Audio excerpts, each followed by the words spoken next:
Salut à vous mes frères et sœurs dans le glorieux nom de notre Seigneur Jésus-Christ. J'espère que vous allez bien, j'espère que tu vas bien. En tout cas, moi je vais super bien par la grâce du Seigneur Jésus-Christ. Alors le message que nous allons partager aujourd'hui, c'est le fruit de l'esprit, valeur indispensable pour la vie chrétienne. Il y a de cela 15 ou 20 ans de cela, lorsque les païens voyaient les chrétiens, par rapport à leur habillement, par rapport à leur façon de parler, par rapport à leur façon de se comporter, ils leur attribuaient certaines valeurs. Mais est-ce que de nos jours, cela est le cas? Je dirais non. Aujourd'hui, le chrétien ou la chrétienne n'est plus respecté.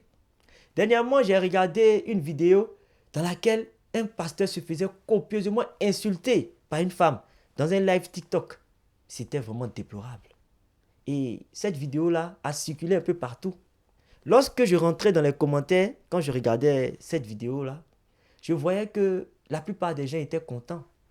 Mais pourquoi est-ce qu'ils étaient contents? Eh bien, ils étaient contents parce que les chrétiens et les chrétiennes ont perdu certaines valeurs. Les valeurs qui les caractérisaient. Les chrétiens ont perdu ces valeurs-là. Aujourd'hui, dans l'église, c'est l'amour incontrôlé pour les biens matériels. Aujourd'hui, dans l'église, c'est l'orgueil. L'arrogance est rentrée dans l'église. C'est ce qui fait que la plupart des gens ne nous respectent plus. Et cette arrogance-là, on l'a transportée parmi les païens. C'est vraiment déplorable, mes frères, mes sœurs. Nous devons tout faire pour que cela change. Nous devons tout faire pour que cela s'arrête à travers nos prédications et aussi à travers notre comportement. Nous allons voir Galates 5, le verset 22. Mais le fruit de l'esprit, c'est l'amour, la joie, la paix, la patience, la bonté, la bénignité, la fidélité, la douceur et la tempérance. Mes frères, vous êtes sûrs que si une personne manifeste ne serait-ce que la moitié de ces attributs-là, vous êtes sûr que cette personne sera traitée mal dans la société? Vous êtes sûr que cette personne sera raillée? Vous êtes sûr que cette personne sera insultée, rabaissée?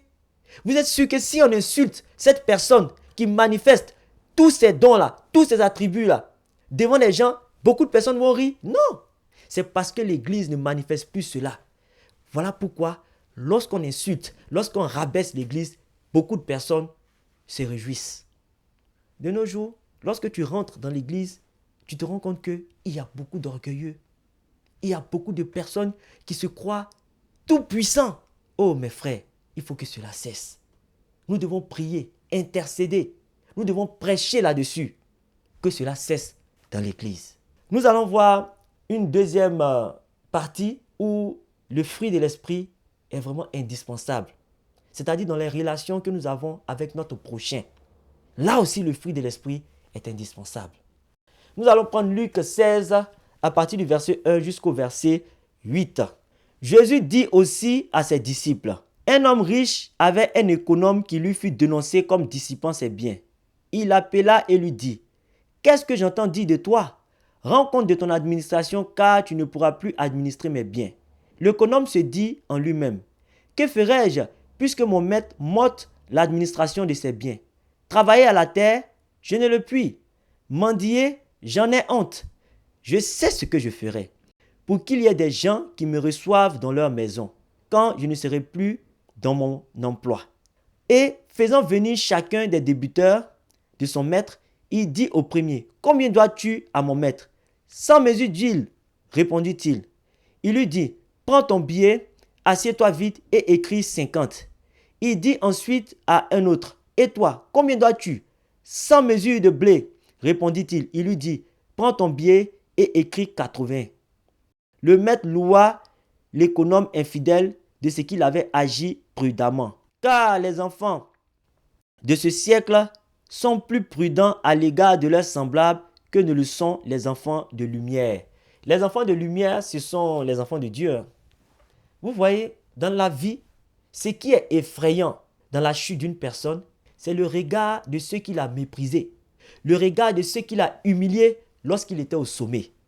L'économe a eu peur de l'attitude que ses proches auraient eue après sa chute. Mais s'il avait été un homme humble, s'il avait été un homme ouvert, un homme simple, est-ce qu'il allait se soucier de ça? Non, il n'allait pas se soucier de ça. Mais c'est parce qu'il est conscient du comportement qu'il a eu au moment où il gérait la richesse de son maître, au moment où il profitait de cette richesse-là, il est conscient du comportement qu'il a eu envers ses proches. Voilà pourquoi il se soucie de leur attitude après sa chute. Mais une chose est à remarquer ici, c'est que l'économe a pris beaucoup de risques. Oui, l'économe a pris beaucoup de risques en réduisant les dettes de tout ce qu'il devait à son maître.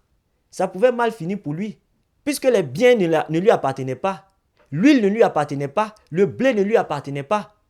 Son maître pouvait mal le prendre et ça pouvait finir en prison. Il y a une autre chose aussi à remarquer, c'est que l'économe a eu la grâce de voir sa chute venir. Il a été averti de son renvoi et il a eu l'occasion de pouvoir se rattraper. Et c'est ce qui a permis au maître d'être touché et de le rappeler auprès de lui. Mais et ceux pour qui la chute est soudaine et brusque, et ceux pour qui la chute est inattendue, inopinée, comment est-ce qu'ils vont se comporter?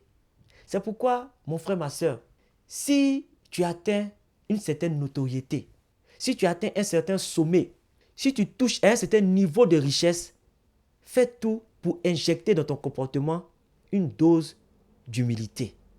Mon frère chrétien, ma soeur chrétienne, si tu es dans ce cas-là, fais tout pour manifester au moins la moitié des attributs du Saint-Esprit. Oui, les fruits du Saint-Esprit. Fais tout pour manifester ça au moins. Parce qu'on ne sait pas de quoi demain sera fait. La particularité avec le futur, c'est qu'il vient toujours avec des surprises. Moi, j'ai vu des gens être au sommet et puis tomber très bas, de façon brusque. Donc, faites très attention. Soyez humbles, soyez doux, soyez bons. Lorsque vous êtes au sommet, lorsque vous avez la notoriété, lorsque vous avez la richesse.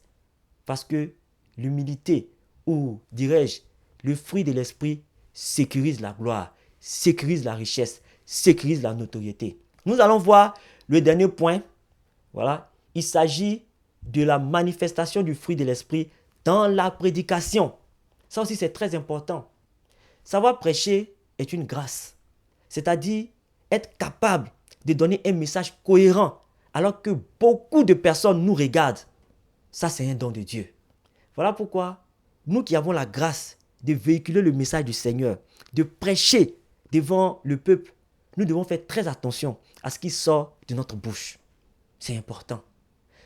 Une fois, j'étais en train de prêcher et puis j'ai eu à qualifier les témoignages ou certains témoignages des frères et des sœurs de petits témoignages. C'était dans une condition bien précise. Voilà. Et il faut dire que j'ai été touché parce que je me suis rendu compte que ce que j'ai dit n'était pas bien. Mon pasteur même m'avait interpellé ce jour-là. Il m'a dit, oh Joël, on ne dit pas ça. C'est pas bien. J'ai regretté plus tard. Mon frère, ma soeur, toi qui prêches là, des fois il nous arrive de prêcher des messages secs, dépourvus d'humilité, dépourvus d'amour, dépourvus de bonté, dépourvus de patience. Surtout lorsqu'on prêche sur la persévérance dans les épreuves. On ne tient pas compte le plus souvent des épreuves liées à la chair. Il y a des personnes qui souffrent dans leur chair. Les épreuves liées à la chair que le diable a qualifiées de peau pour peau en parlant de Job. On ne tient pas compte de cela. Et lorsqu'il arrive que quelqu'un tombe par rapport à ces épreuves-là, on est dur dans notre façon de prêcher. Des fois, on prêche ce qu'on ne maîtrise pas. Des fois, on prêche ce qu'on n'a pas expérimenté. Et quand c'est le cas, le plus souvent, ça laisse place à des frustrations. On humilie au lieu d'exhorter. On humilie au lieu de réconforter. On rabaisse au lieu d'enseigner. Mon frère, ma soeur, toi qui prêches la parole, ne fais pas ça.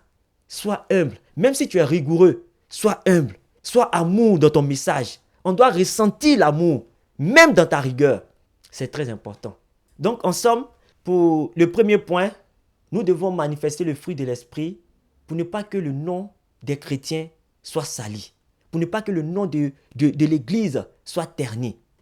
En deuxième point, nous devons manifester le fruit de l'esprit envers notre prochain parce qu'on ne sait pas de quoi demain sera fait.